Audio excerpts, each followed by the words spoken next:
that's where it was when I met him. And when they started doing the transitioning of the hospital over there, he was moved to Cook County. And so making the decision, we've been talking about it actually for the last couple of years, when his sister Barb left, because they started together. They started. I'm Barb, y'all. Yep, they started together. And so maybe about 6 months ago, he was like, "It's getting harder and harder for me to get up and go in there." I'm like, "Really?" He like, "Yeah, it's getting harder and harder." I'm like, "Okay." So then when they at work, he was like, "I'm starting to be irritated." He was like, things that would normally irritate me is starting to irritate me.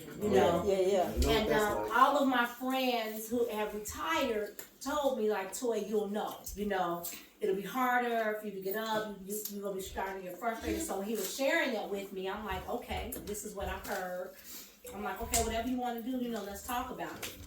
And so when he made the decision that he was going to go ahead and go this year, I said, "Okay, well, that's what God has told you to do. If that's what you're feeling you need to do, then it's time to move on." As you all know, all the things that he do outside of the county, people like, "He still work?" I'm like, "Do he still work?" I'm like, "Every day, right?" He makes the most out of his hours, let me say that. Okay, he makes the most out of his time. And so 32 years and 9 months is nothing to throw a little salt on. That's a major deal, to be able to be on any job. It doesn't matter what the level is. To be able to be on any job for that amount of time. We know what we go through as African Americans, period. Okay, on these jobs, God knows, we know. But for a black man, maintaining some integrity and character, and making an honest living and paying taxes and getting up and going to work every day. He didn't just do the basics and the minimum. He touched people everywhere he was, everywhere he went. And so we want to take this time to, me and him went back and forth, me, him, and sis. At the last, we was about to do this at VIP to do a big party and combine it with friends and family. And he pivoted and decided he wanted to keep friends and family at the house, and he would rather do this. So we're taking this opportunity with friends and family to still share some words and celebrate his journey at the county for 32 years and 9 months. So first, let's give it up for that.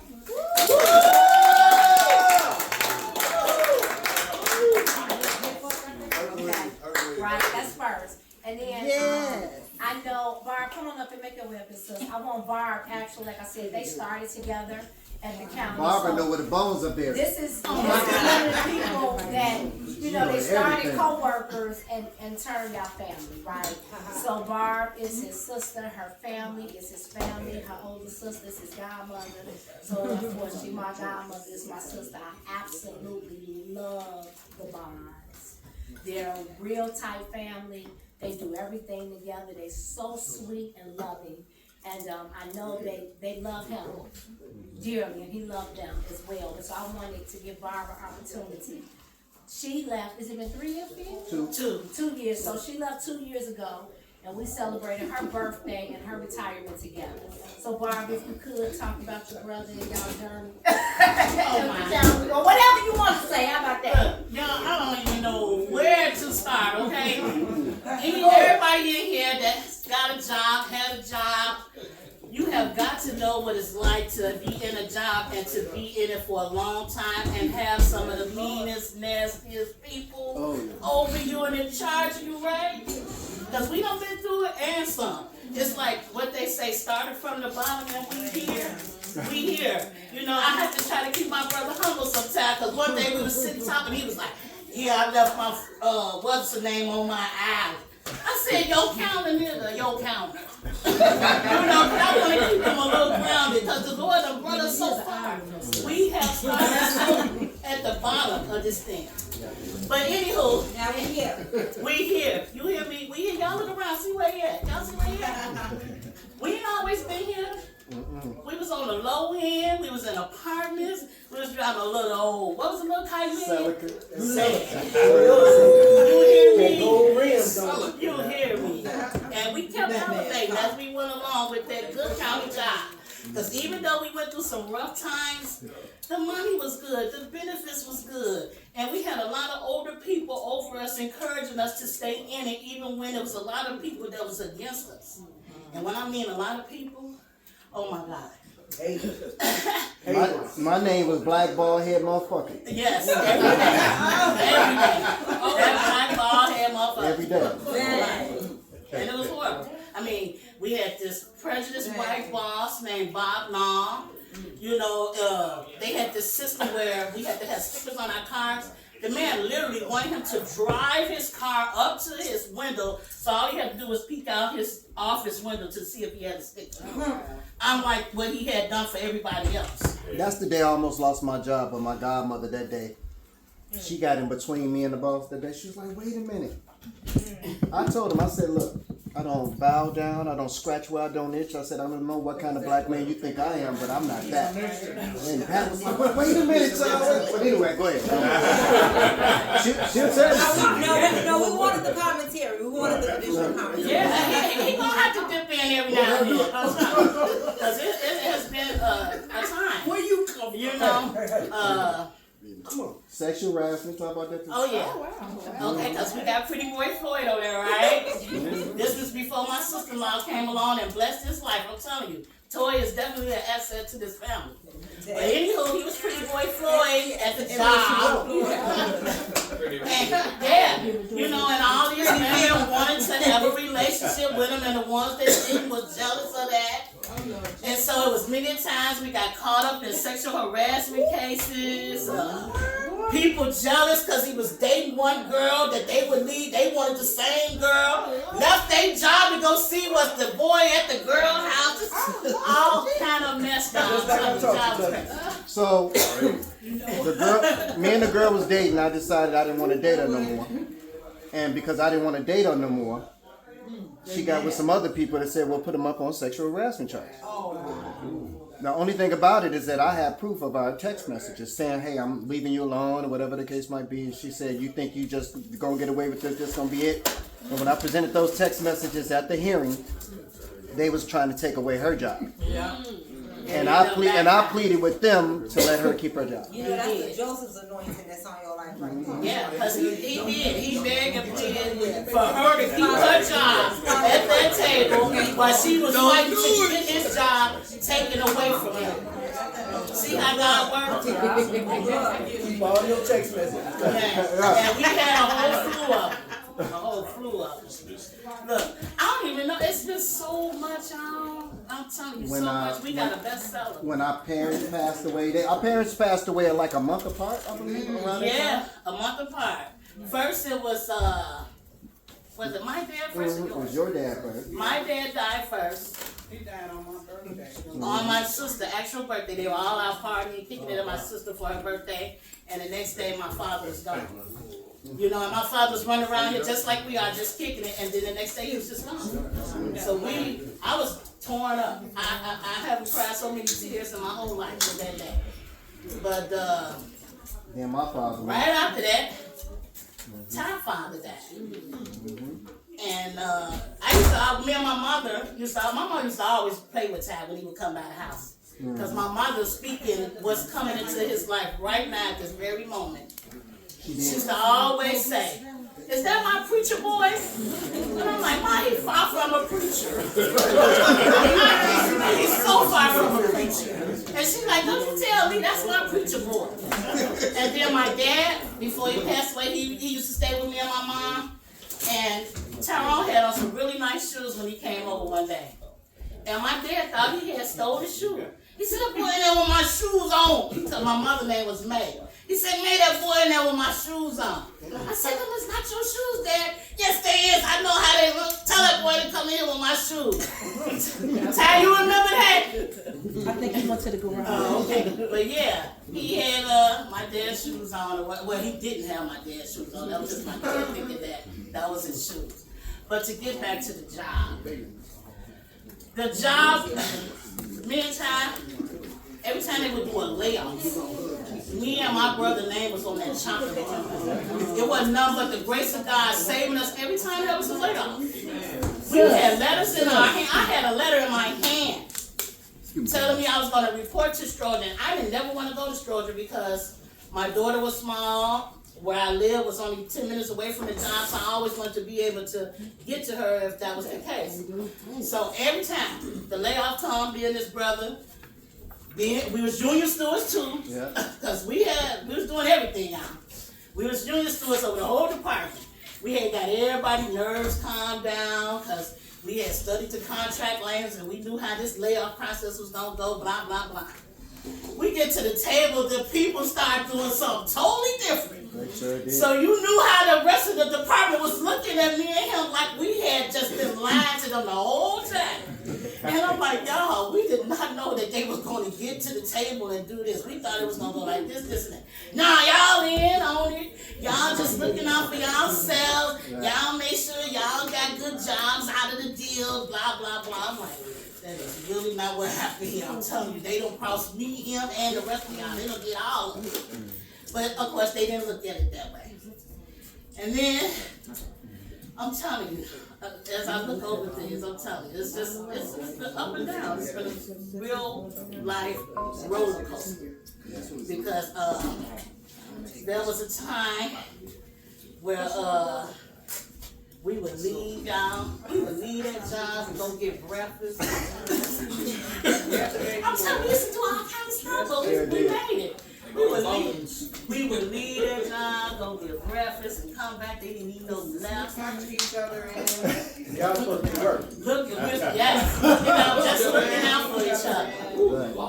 And then toward the end, We could have lost the job. yeah. The grace of God.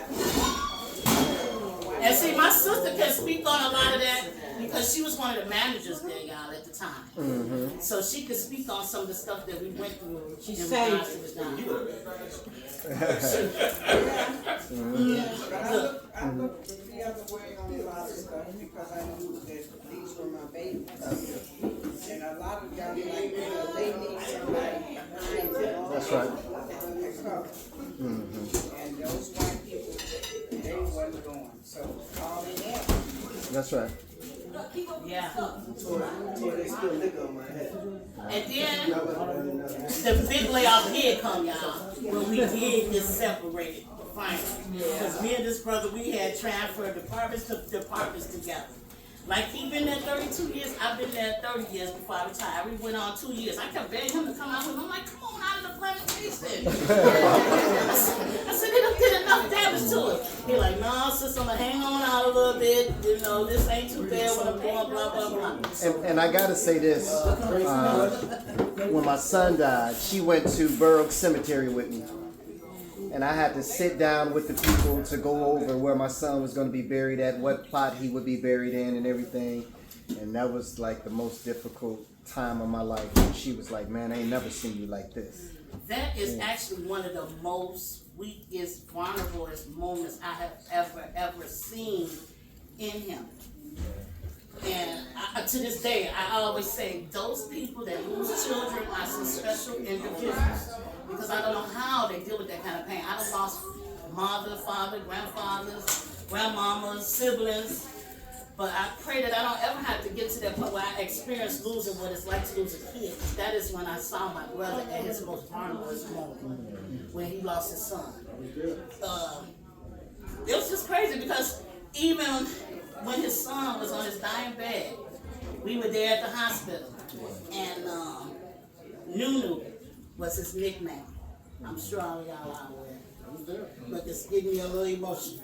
And we was in the hospital and we were playing, what's the little rap song? That was that, I think He a goon or something? Superman. No, it was like, I'm a goon or something. It was saying in a little rap song. Probably Lil Wayne or something. Lil Wayne, it was Lil Wayne. Something about him being a goon or something, and he had it clearing in his ear and stuff.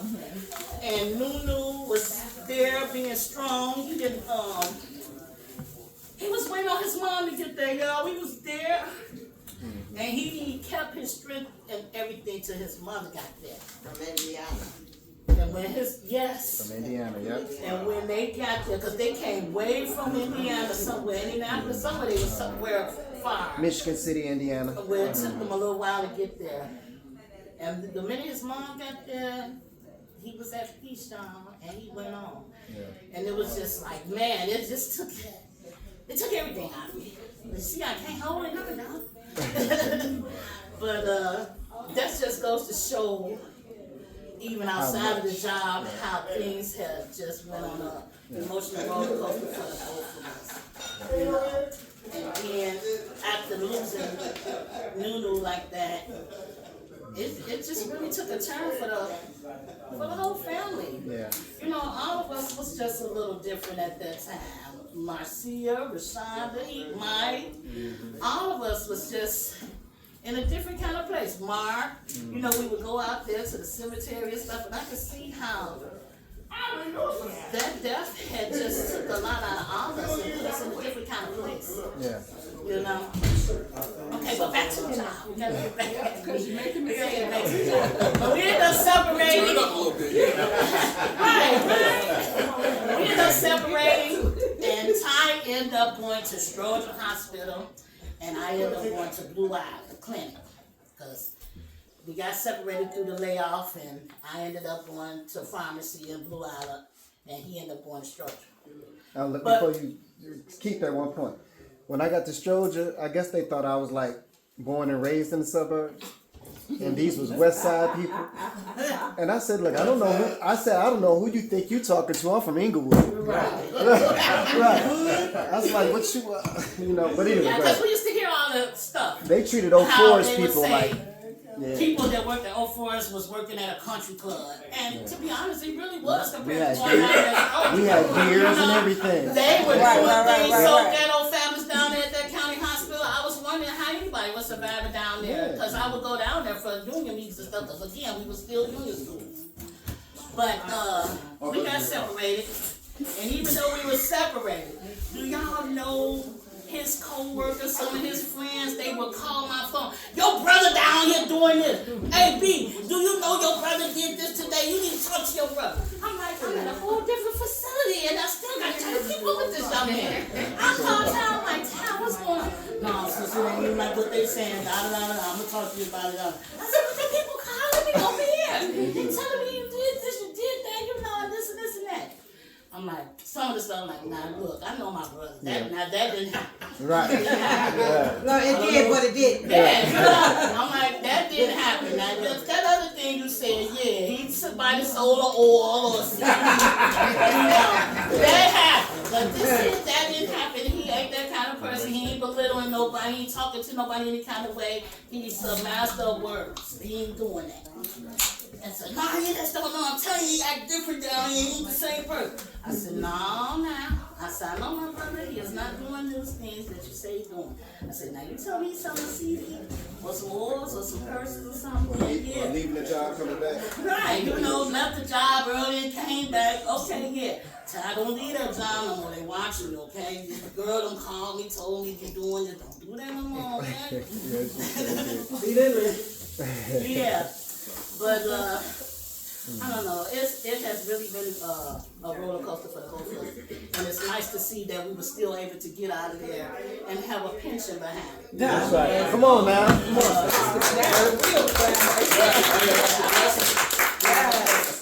We done went through some really rough times at that job, and you know, to see it on this side of it, where we could sit down and reap the benefits of it. And me and my sister both, we retired, and we both be like, yeah, you know, we had our times, but that money good every month, sis. You know?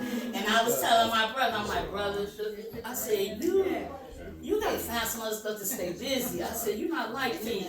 I'm so comfortable, I don't want to do nothing. People keep offering me jobs. I'm like, nah, I don't want it. Don't give me no job, I don't want it. You know. But I was telling Ty, he's talking about sis. Okay, I'm finna go ahead and come on out of here. I said, okay. Well, what you think? How's it gonna go?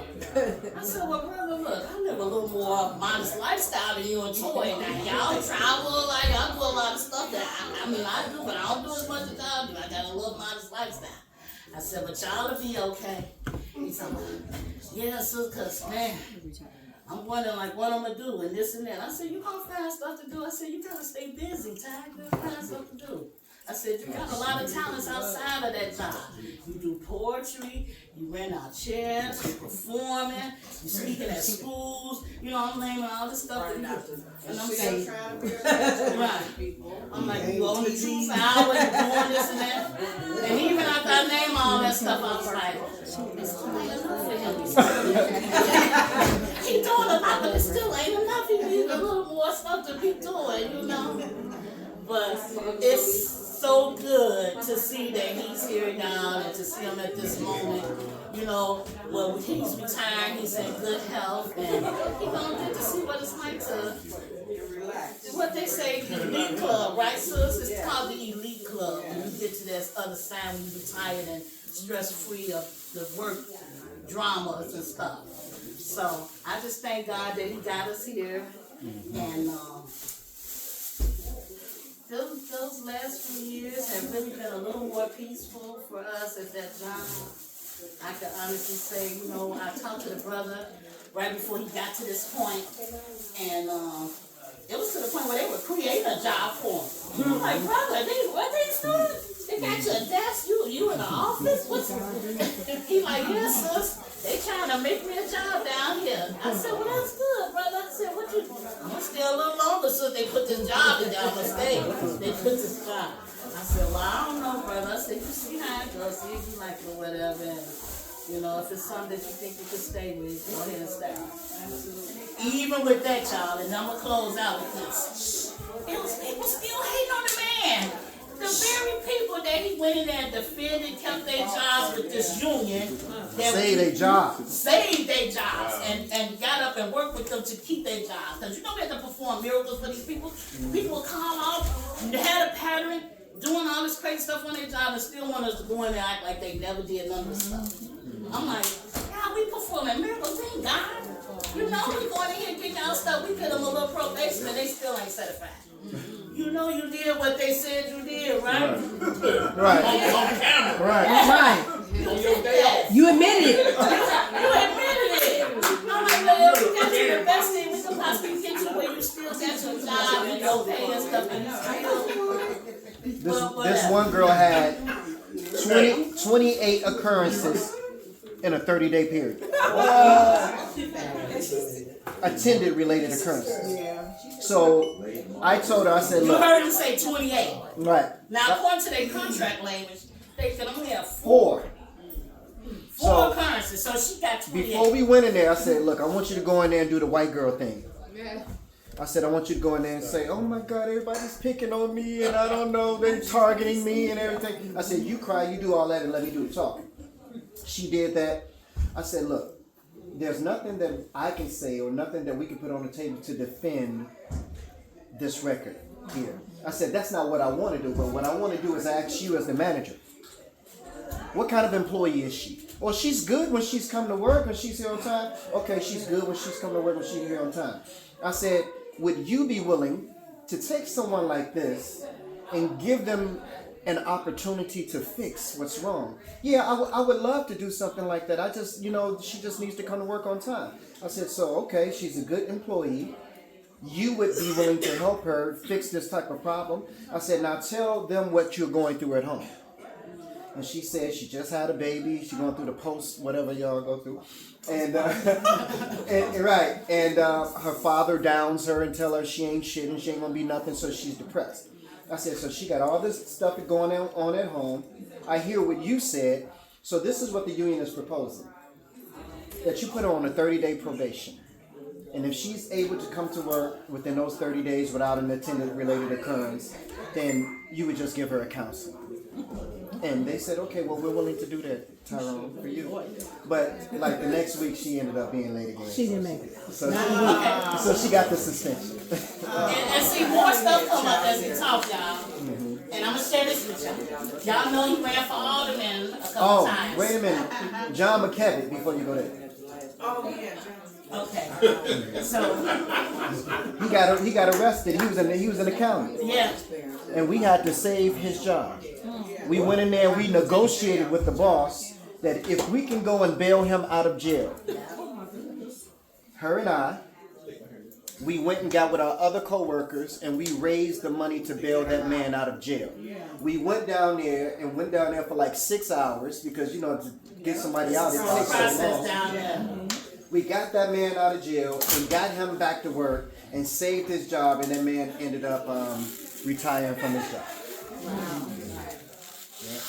And like I say, the more he talked, the more stuff come to mind. The time he was running for alderman. You know, this brother had about 3 or 4 of those Astro vans. I don't know what it was. He kept an Astro van. Astro van. Yeah. He kept those vans. But anywho, he had so many vans that he would leave them parked at Oak Forest because we had this big old huge parking lot around the hospital. Yeah. So he would leave them parked there. Somebody went and reported to HR that he had all these vans parked there. And we had this thing called dual of employment where you had to share if you worked other jobs outside of the job that you currently had. So they called him down to HR. To downtown HR. It wasn't our regular HR. It was like, we going downtown. We get down there. I'm like, brother, now what's going on? Did you do something I don't know about? I'm like, we downtown now. He like, I don't know. So we pulled this one lady to the side. She said, I don't know. You know, it might be something political. Oh, right there. It might be something political because, you know, your brother run for alderman, blah, blah, blah. And sure enough, it was something political. I Sure guess was. They were tired. It was the lady that he was running against. Had reached out to some of her connect that was working with the contractor trying to get his job taken away from him. Sure did. We got down there. They wanted to fingerprint him. Sure did. Remember, I said, no, brother, don't let them take your fingerprints or nothing. I said, we gonna leave from here. I said, come on, let's go out here. He like, no, the man back there, in fact, Kenneth Gilmore was his name. Kim David Gilmore. Yes. Uh-huh. And they said, He was the inspector general. he was one of the inspector generals. Like, he's next to come back here. I'm sitting there in the hallway. I'm like, brother, that's just me. I said, we'll figure this out. Right. I said, we just need to get out of this building, you know. But You've been doing it all night. they were trying to take So I went in there and we had already talked to the union to see if my fingerprints was the ones that were missing, because some were, and they had to be re-fingerprinted. But mine was not one of the ones. But again, they were trying to set me up to take my job away because I was running against one of Mayor Daley's appointed aldermen. So he sat me down and he was like, look, we need to go ahead and take your fingerprint. I said, you're not taking my fingerprint. He said, excuse me? I said, let me explain to you something. I said, I'm just as arrogant as you are. I'm talking to the inspector And general. how many of them came off just like he said? I said, I don't I was scratch scared. where I don't itch. I said, I don't bend down, I don't bow down for nobody. So I said, if there's going to be a problem if I don't take my fingerprint today, then guess what? Damn it, it's just going to be a problem. And then I got up and I left. And then the next day I got a phone call at work from Darlene, what's her name? Rocket. Darlene Rocket. She said, Rocket. she whispered on the phone. She's the big lady. She's like, I don't know what you did or who you pissed off, but when Lori Jordan come in here this morning, they're gonna probably try to fire you. I said, okay, thank you. Heads up. I went in the office. I said, I don't feel well.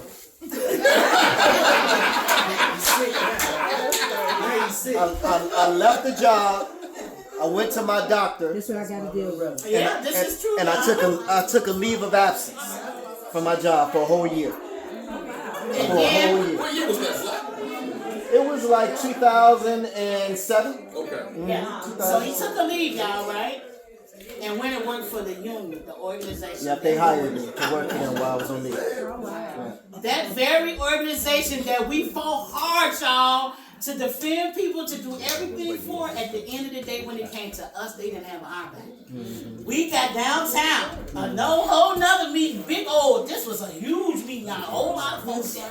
The president of the union, Yep. stood up and really belittled Ty in front of this whole group of folks. I mean, she stood there, it got so bad coming off of the president's mouth to her VP had to go up there and hush her up. He was like, hey, look, you doing too much. You're saying too much. He's still an employee. He's still in a union. You know, we represent him as well. And I'm looking and I'm like, I said, Ty, you see this shit? I said, we run around here representing these people and this organization doing all this stuff for them, and they don't even got our back when it's time for them to have our own back. She up here telling you how you this and that and the other. I said, this coming from the president. I said, I'm done with this organization, Ty. I said, we need to let this shit go. That's it. He's like, no, we don't stick with it. We don't stick with it. I said, let's stick with it. They shooting us down, you know? And a whole nother incident came up. In regards to the job, Ty was on a leave. He got ready to come back off the leave from working with them, and the organization, the union, crossed them again. Yeah.